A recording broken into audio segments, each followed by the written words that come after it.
All over the world, we're homeschooling our kids because we understand that closing schools saves lives. But what if the conventional wisdom on this was based on a giant misunderstanding? Coen, hello, welcome. Welcome, thanks. Now, we're talking about the impact of school closures. How long have the schools been closed in the Netherlands, which is where you are, where you've studied? Well, they were closed every now and then, but the school closure I'm studying here is in January, February 21, so the beginning of this year. And this reduced the spread of infection successfully, did it? It did.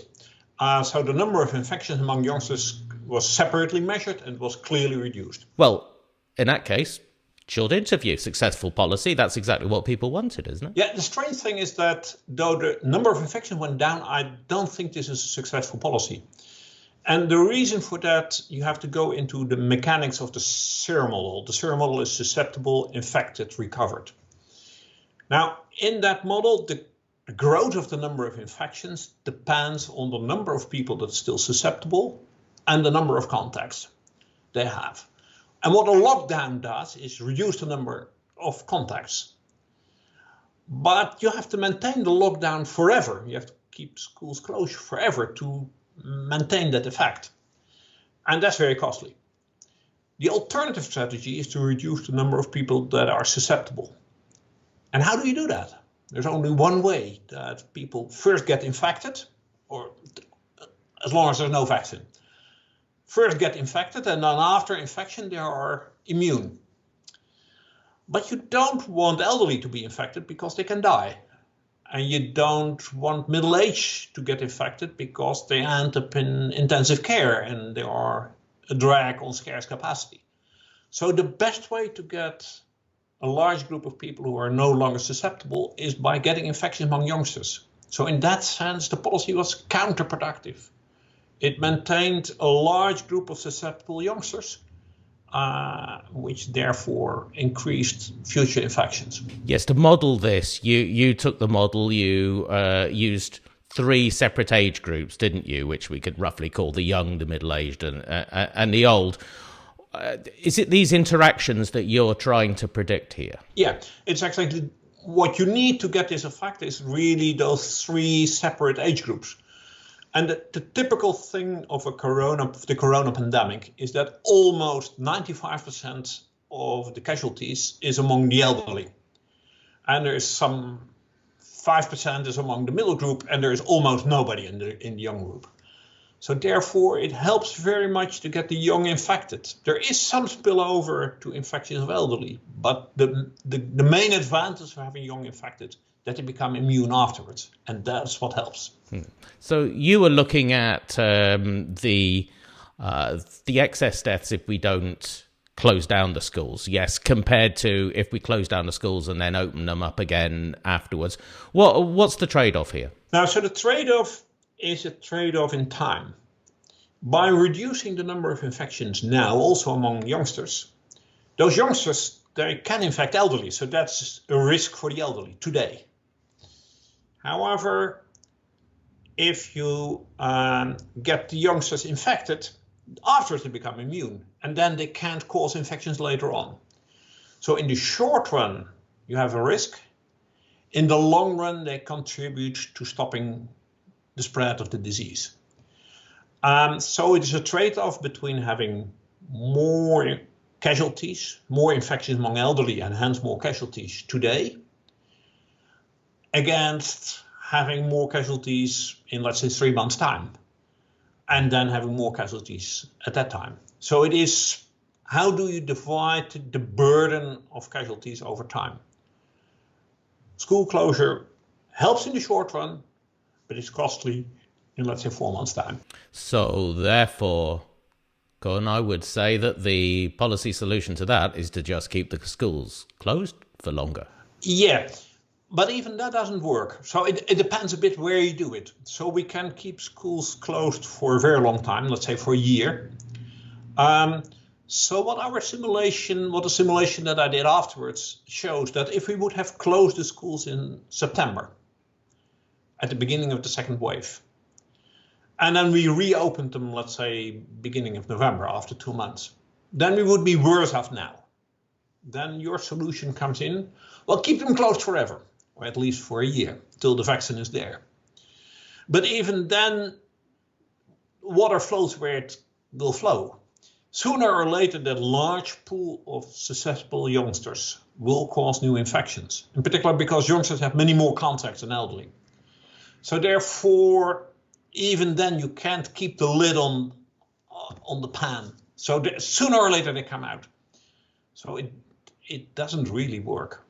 It helps a bit, but it's very costly. Wasn't one of the justifications for the most recent wave of school closures, certainly in Europe, that there is this British variant of coronavirus beginning to circulate, and that is very much more infectious.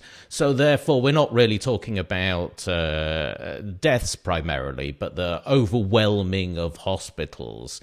Have you managed to factor this into your analysis? No, so you're right. In the Dutch discussion, like in many places in Europe, the British version, B117, played a major role. And so B117, we blame the British, but that's incorrect. There are mutations all the time. And so we see permanent upward pressure for new mutations, which are more infectious and therefore more risky. The strange thing is that without B117, school closure might have worked. Because it was just, we're so close to getting to the end. And then as soon as you're at the end, then a short period of closure helps. As soon as R is below 1, a short period of school closure helps. But as long as R is above 1, school closure doesn't help, because the only way to get R below 1 is to get more people immune. And so that's also the B117 case. The fact that R was rising implies that you need more people to be immune to keep the rise from going on. And so that we could have closed the schools, but it was very costly. So it is a trade-off between three things. One is casualties today, casualties tomorrow. And the other trade-off is between casualties and the cost of school closure. And school closure is a very costly policy. So the combination of the three makes that school closure was in the end a very cost ineffective policy. And so to think about the cost of school closure, we know that return to human capital, as we call it, that is how much payoff do our children get from getting a year to school? That payoff is enormous. We calculate it's something that every year of school increases your lifetime income by 5 to 10%. That payoff is high, and it is. We think now we can do it a year later, but that's not easy. It turns out that a year of missed education is very difficult to catch up, because our body changes, our brain changes, and becomes less susceptible to the beneficial effects of education. According to your analysis, then, really every policymaker and most people who've thought about this in any detail are thinking about this the wrong way. They've got it all backwards. What's causing this misunderstanding then? Well, I would like to point at two factors. First is the World Health Organization. The World Health Organization has stressed very much that it's unethical to aim for herd immunity, as they call it, by letting people get infected, because people who are infected can die. But for youngsters, it's a very special case. Almost no youngster, nobody below younger than 40 years of age, is going to die from corona. So the numbers of casualties in that age group are very low. So therefore, that argument of the World Health Organization doesn't really apply to youngsters. So there we could benefit from getting youngsters infected and then saving indirectly the elderly, because their immunity helps in containing the spread of the virus. That's one thing. So the World Health Organization, I think the advice of the World Health Organization was mistaken here.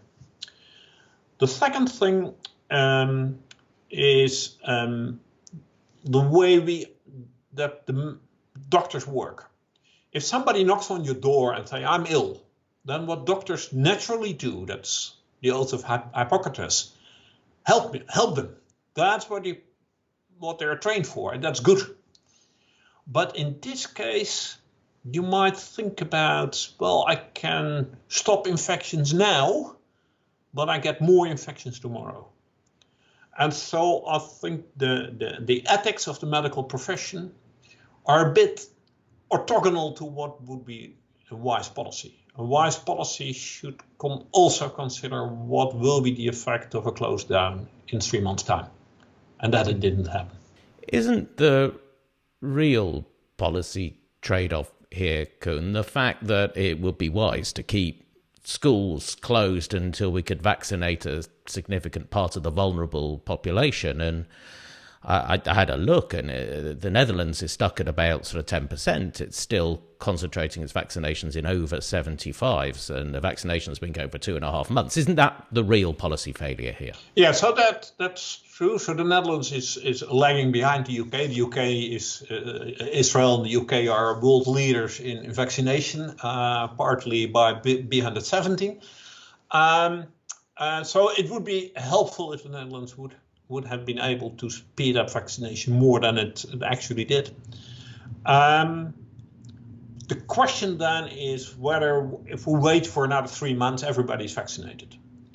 That's at least you might expect that. Maybe not everybody, but the main group of people who really run a substantial risk of dying from corona is then vaccinated. And so by now you might think, let's wait another 2 months and then we're done. But the cost of 2 months school closure are enormous. So it is really a difficult trade-off. If you compare the cost per life year saved to what we would do elsewhere in the medical system, here our calculations suggest that it is something like €1 million for every year of life saved. Elsewhere in the medical system, we would use numbers like 100,000 euros for every life year to be acceptable. So this is 10 times more costly than we would normally accept. That's, I think, a very strange trade-off that we make. Are you proposing that when something like this happens again, and I think it is when rather than if, that we think more about herd immunity? We talked about that, about 12 months ago, and then the policy very quickly became discredited. And so are you saying that we should revive these conversations? Yeah, I think we should revive them. So there are a number of critical issues here. So the first is specifically for corona, where the share of casualties, there are almost only casualties among the elderly, and 95% of the casualties is among the elderly. So that makes this policies feasible, while it might not be feasible for other diseases. So that makes it very specific. So you should be careful. But in general, I think that the fact that we discredited that policy 12 months ago was unlucky. We should have remained thinking about that and reconsidered that thinking. I never fully understood why we abandoned that option so quickly. Well, we'll see if it is indeed rehabilitated, because we know that certainly we will be going down this road again, won't we, Coen? Thank you very much. Okay, thank you very much. It was a pleasure. I hope it's helpful.